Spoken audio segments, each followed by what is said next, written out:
everyone. So, thank you again.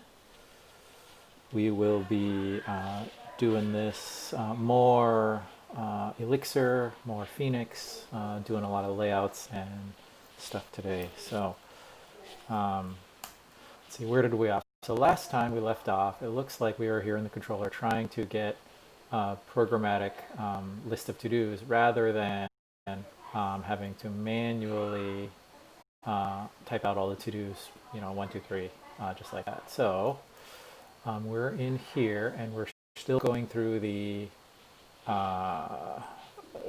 tutorial, the documentation, figuring out what we did. So bringing up our notes again, make sure always when you're learning something new, you want to take good notes as much as possible. And so let's keep going. All right, so Elixir, that was the language. We learned stuff about the language, and that brought us back to here. So this is kind of where we left off. We had a pigeonholed a little bit in terms of this. So what we want is a template where we want to put stuff here. And so now we're going to start embedding some logic in the template. And let's see, are we on the template page? No, this was the request lifecycle page. So we're going to get a little bit deeper into rendering templates. And so let's go do this. So we can call a function, all right, that's fine. We don't really need to call a function. We have if statements. And what we want is for statements. All right, so this looks like a loop. So for number 1 to then, so this is probably Elixir syntax there, if I had to guess. And we'll go back to our Elixir documentation and double check to make sure. Match basic strings. Where's my for loop? I just want my for loop.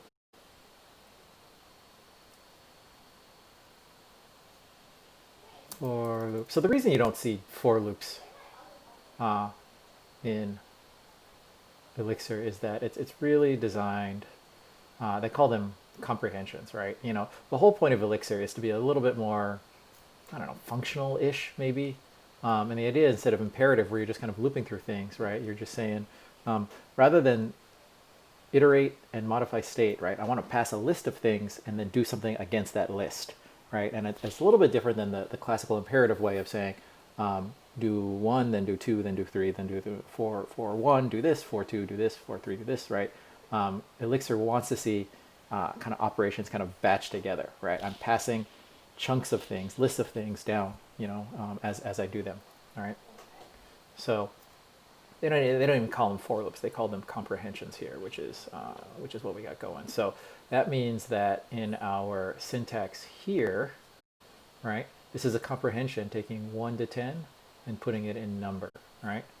Now, if I'm guessing correctly, right, we can do something like. Well, let's just keep this simple for now. For, we don't have numbers. What do we have defined here? To-dos. To-dos, right? So, to-dos. How do we get the to-dos in there? How do we get the to-dos out of there? Should to-dos be their own function? Or should we embed it like a variable if some condition with assigns. So we have assigns or arbitrary functions. So I think we want assigns. Keys, assigns, params. Pretty neat, right? Yes, totally neat. At message.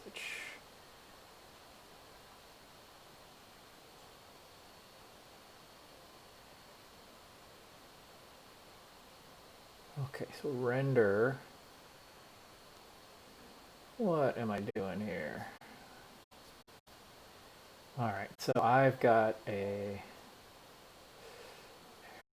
Okay, we know about the naming convention. We learned about that. Header view, layout view, page view.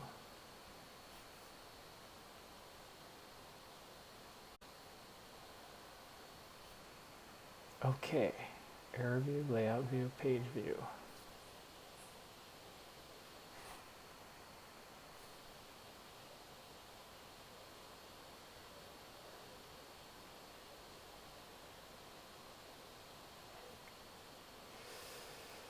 So, expression, or even loops. Well, let's just do this. Let's start, actually, we will start off and just do our loops, just to see if we can get this to show up. All right, so we want, we're not going to do TDs, we're just going to do Ps here. So let's just see if this works for us. So let's spin up our server, go to our thing. So we expect, oh, you know what, look at this. We did see our things already in there. What am I doing? We actually got some stuff doing there. Okay, so here's our 1, 2, 3, 4, and at the bottom is our 1 false. All right, so our stuff is already in there. But we want it to display a little nicer. So we will go back. So there's our, we got our loops there. Okay, here it is. Here's our @todos. So what we want is, let's move this guy back there. I don't know why I didn't see that there or even remember that we worked on that yesterday. Okay, so we want a different for loop, right, of our @todos instead of this random set of numbers, right? And each to do, so for a to do, let's just print each to do in its own P, in its own paragraph, and we should see, there we go. So instead of one big one, now we've got them lined up. All right, well, that was fairly painless. Now what we don't want is to show the false, right? You know, that's checked off.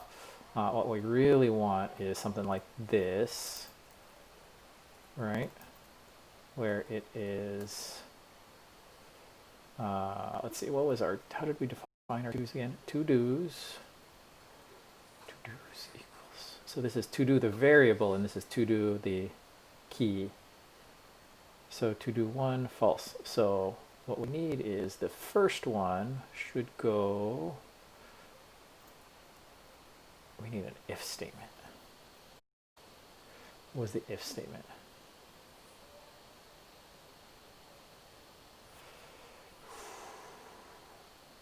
All right, we're going to be a little bit brute force here for now.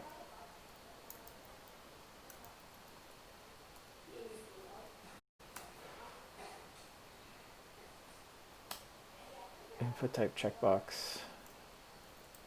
So one of these is going to be checked. Is that right? Is that the syntax I need? I got to look up because it's HTML input type checkbox. Prefer MDN, and we have checked. It is checked. I have it right. Okay, so if some condition, uh-oh, I got these backwards. We want the checked one up here and the unchecked one out here. So instead of some condition, we want the second element of the list. And going back to our keyword listen maps. Maybe we should read we can only do lists of lists. So we don't want keyword lists. Keyword list. Okay, that's a special case of lists and autumns. We just want lists.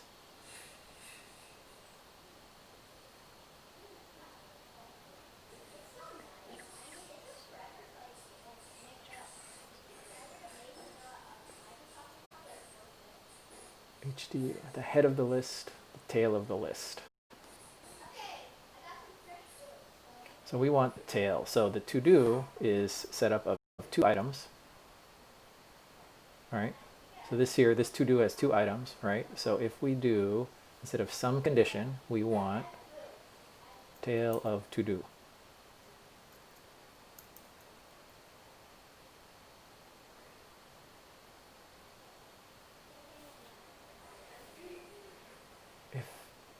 tail of to do. So that should give us a second item. But remember, we gave it strings, not booleans. So I don't think this is going to work. Let's just take a peek at this by itself. Let's just put this away for now. We're going to come back to this. So, well, let's just try it like this. Let's just try embedding the to-do. I don't want to embed the to-do. I want to embed just the first part of the to-do. So I think I can do head. Oops, come on. I think I can get just the first item, the head of the list, if I do this. And let's look. Not really. Oh, wait. I think that worked. Why am I getting... Oh, these things are sticking out here for some reason. My attempt to comment out these lines has failed. I'm just going to get rid of it for now. Let me cut, and we'll come back to it when we try that out later. Okay. Okay, so to do one, and then so now I don't need this guy anymore. Okay, so here we go. We are programmatically doing a label containing the first element of the programmatic to do. So the second thing we want to do is figure out about these booleans, right? We can only pass strings. Last time we tried to pass booleans and we had some issues. So now, let's see here.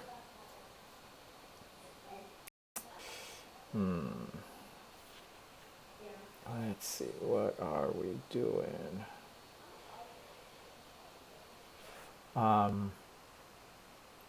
We want the, shout out to my viewer there. Thank you for popping in. How do we're going to have to use Elixir stuff to convert a string into a Boolean. Now, that's probably not a built-in, that's probably a library function of some kind. So we're just going to use Google here for now. Google Elixir convert string to Boolean. Very common in every language. Not very difficult. And let's see how we do here. This looks promising. Stack Overflow.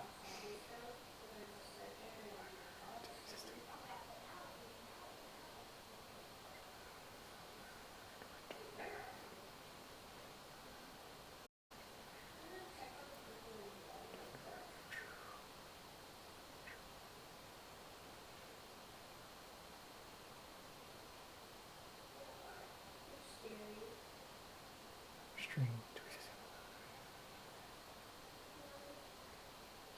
to auto.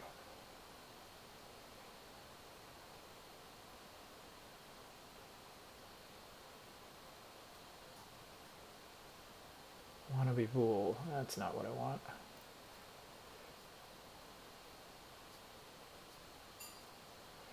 Okay, I think we're on to something here. This looks from string to existing autumn. Okay, so here's a library. Autumn, is autumn what we want?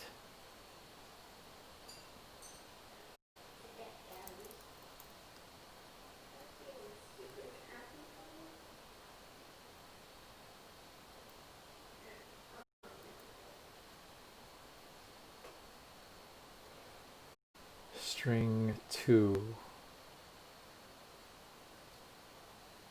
where am I? What happened? Where did we go? We went somewhere way off the rack. String, escape characters come by string and binary operations. I want string conversion functions. All right. String to autumn, to existing autumn. Is this the one we think we wanted? Well, autumns are, didn't we say autumns were like symbols in the other languages? Yeah, tokens. So that's not actually the, I don't know if, is true or false. What do we learn about Booleans? Are they considered atoms or are they something else? Basic types. Booleans, let's see here.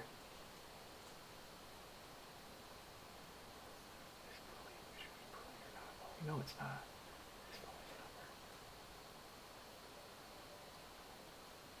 All right. Oh, look at this. Booleans true and false are also atoms. Okay. Well, there we go. This is not very type safety, but let's go with this then. So we're going to go with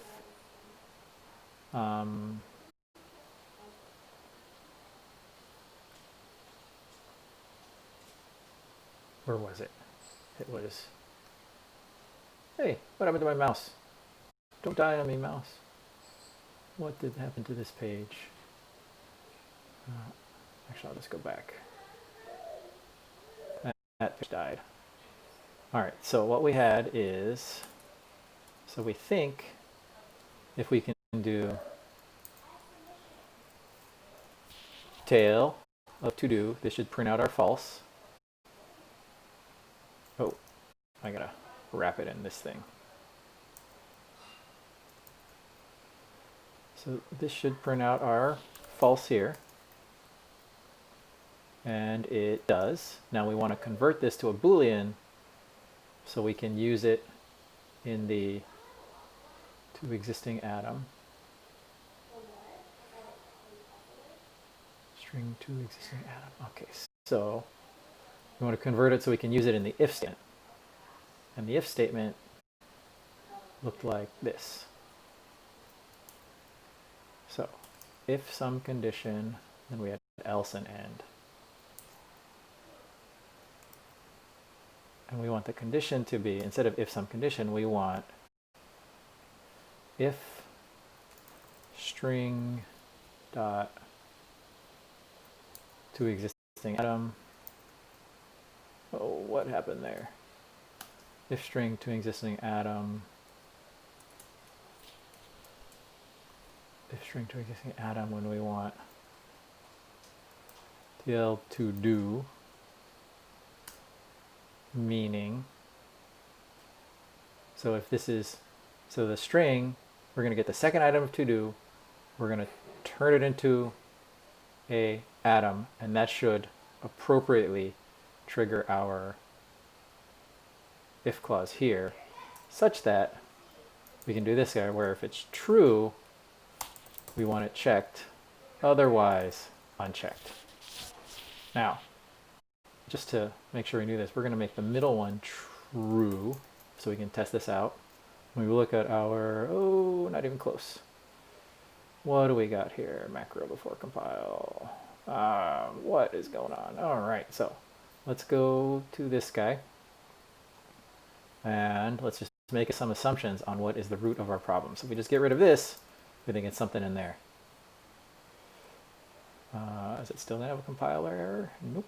So it was definitely something in there, which makes sense because that's what we're trying to muck with, and this is what we're learning. So we've got some nesting going on here, right? We've got TL to do, which we don't think is the problem. What if we just say true here? And we'll put this outside of the div and see how happy this is. So, all right, nope. Syntax error. So on line 27, syntax error before question mark, maybe? Or unknown function, line 27 is, all right, well this is helpful. It actually is pointing out the line. So it's probably something to do here. I'm guessing I have to include string.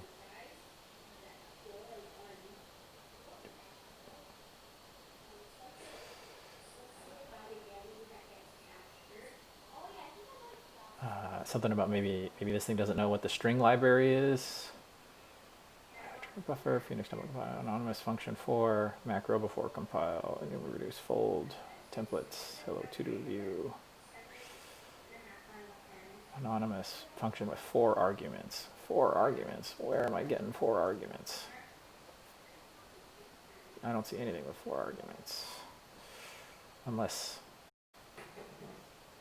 it's dynamically generating something from one of these. All right, well, let's read. Let's go back to our documentation. When in doubt, read a little bit and we shall see.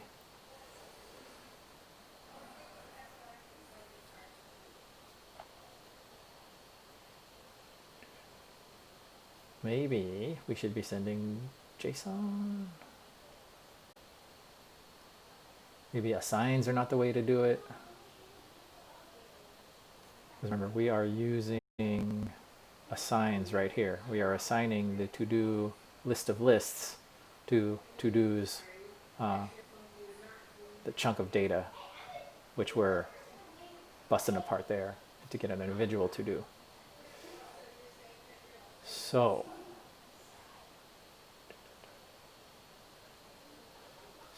what are our options? We can do JSON. Maybe this is just okay. Let's avoid JSON for now. Let's go through this.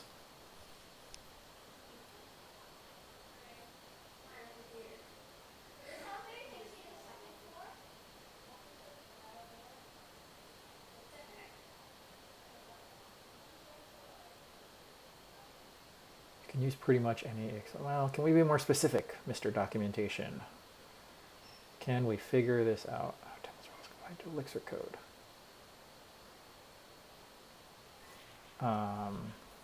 Well, let's learn about Elixir. How do we include a package? Like, I'm suspicious that this string to existing atom is part of my issue.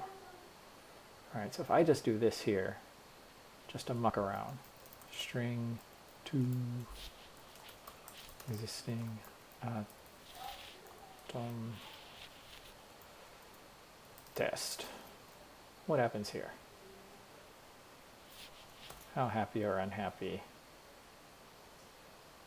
I wonder if I cut this out.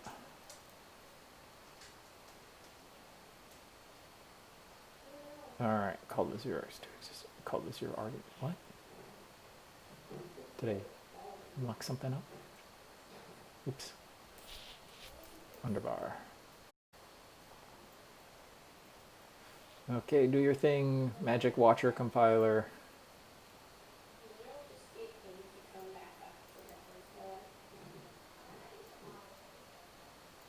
Okay, so that just worked. I didn't have to do any special anything. So why did it not work here? Well, let's just try it. Let's just muck around with some other things here. So if I put this back, all right, and I run this guy, so did this work or this? So this didn't work. Is it?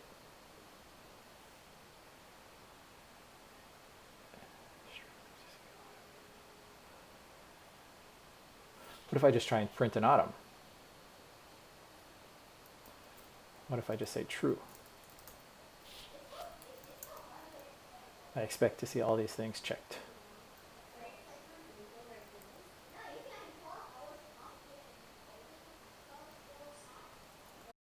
What about this? If true, do.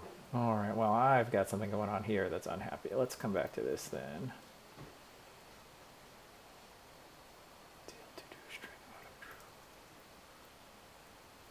Okay, well, let's do more.